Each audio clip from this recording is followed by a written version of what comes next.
lover of art that you are, so how excited were you to bring this particular exhibition to the city of Atlanta?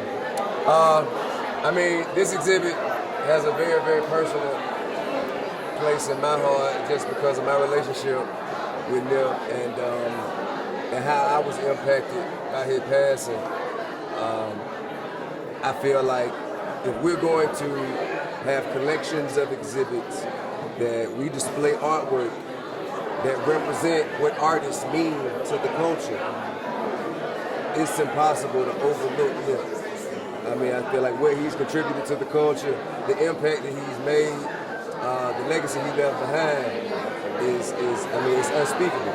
You know what I mean? And unimaginable. I haven't seen anyone who was at the level of success that he was at the time reach everyone and impact everyone's mindset and plant a new seed of knowledge, understanding at the same time. He kind of made everybody feel like, damn, I should be doing more, I could be doing better.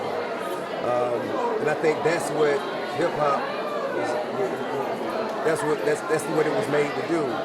It's made to inspire you, it's made to kind of tap you on your shoulder and make you apply some form of self-evaluation, like, oh, what are you doing? How could you be helping your community more, you know what I mean? How could you be a better person? How could you do it better this time than you did the last time? And I think Nip is the epitome and true example of someone who started in the mailroom at a corporation and stayed down, learned everything it was to learn about that corporation, worked his way all the way up to become the CEO and buy the corporation. And I think those, like Nip was a guy that I saw him do everything right. T.I., congratulations. Thank you so much. All right, so BK, what was going through your mind when this was presented to you to be a part of this amazing exhibition?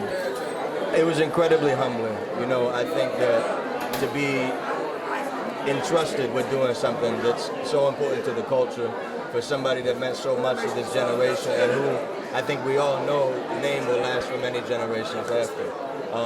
So after, you know, just the wow, I can't believe I got the opportunity, there also it's like if you really work at your craft and you're a real artist, like there's a part of me that said, you know what, I'm the right man for the job, because I think Nip deserved the best representation and tribute, and I'm really good at putting these stories and these elements together into a coherent piece where you can spend 15, 20 minutes in front of it and kind of tell his story just through imagery. And so I felt like it was a timing, you know, I'm very grateful to Tip. He'd been a collector and a friend for a couple of years, so he was very familiar with that being one of my skill sets. And it was kind of like this everything lined up perfectly. Now, speaking of story, the artwork almost tells the story. So can you talk about that? Because it kind of tells bits and pieces of his life. So can you talk about that? Sure. So the first element I started with, people might be familiar with the very early viral video of Nipsey, He's Young, talking about assets and liability.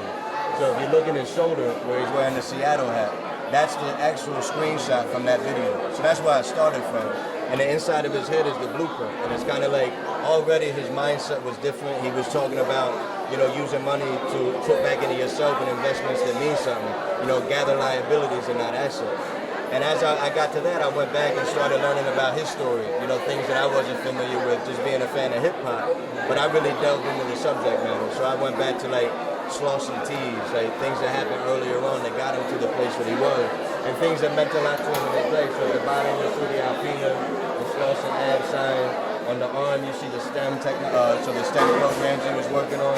So the spines of the books, you can see that. One of the elements that really meant a lot to me was mailbox money. And the idea of having this multiple streams of income that come every month. Because one of the hardest things as an artist is learning how to sustain yourself, the business side of it. You know, and he sets that example to let people know, listen, if you can invest in things that have a check come to your mailbox every month, it gives you the foundation to really build upon your dreams, you know? So I kind of took like these major elements of his life and wove them together. So literally from the bottom, from the street sign, the blue laces, and then his brother being like right over his heart, because it was his blueprint. You know, he looks up to his big brother so much. Then the flag of Eritrea in the front, you know? And just the idea of everything that made him who he was and how much he was important to all of us. And like I said in the beginning, man, I can't tell you how honored I am to be able to be a part of this. and to be the one chosen to lay down that tribute for him. BK, you did an amazing job. All right, so we're talking to Dizzy and Quake. You guys sort of helped put together some of this exhibit as well. You guys created this amazing bench. So can you kind of give us a little the backstory of the bench? Okay, so we wanted to do something based off of Nip's community involvement, and we wanted to give something a little interactive instead of doing something that you could just kind of walk past and look at. So we decided to do a bench and got connected with a woodworker to actually build the entire bench for us. And we did the design. He cut the whole design out, gave it back to us, and we painted the entire Victory Lap image on it.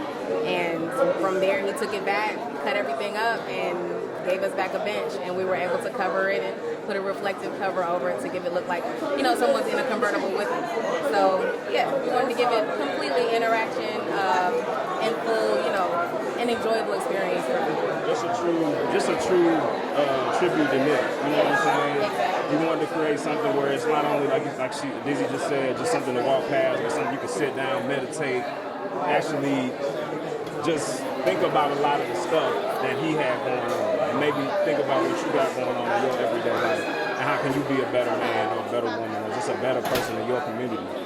So, I mean, hopefully this bench inspires a lot of other different, you know what I'm saying, interactive types of artwork that we can put into our community so people can, you know, actually see the change happening, you know what I'm saying, as far as just putting artwork up, you know what I'm saying, so, yeah. Well, you guys did an amazing job. All right, so we're talking to Krystal. First of all, congratulations. You were actually a contestant on the Grand Hustle, and now you're the general manager for the Trap Music Museum here in Atlanta. So why was it important to bring this particular exhibition to our city? Well, first off, just Nipsey's whole life symbolized so much, and our goal here at Trap Music Museum is to look at people's trials and how they overturned them and turned them into triumphs that became business models for people to follow after.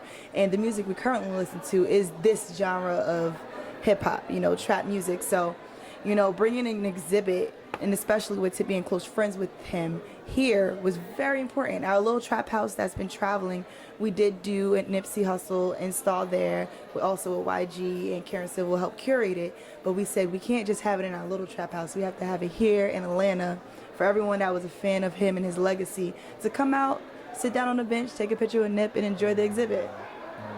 And what do you enjoy the most about being general manager? Because this, I'm looking at this space, and this is actually amazing. Are you getting this? This is really, really cool. What do you enjoy the most about this job? Well, being from New York, you do so many different hustles to stay afloat. But what I love most about being general manager of Trap Music Museum and being an executive of Grand Hustle team is the fact that I have literally the most challenges ever in my life, you know, and I have to constantly challenge myself to be a better version of me, to be a better version of understanding, and being a better person that's able to afford opportunities to others that want to come and have a seat at the table as well. Well, congratulations. Thank you. Yeah.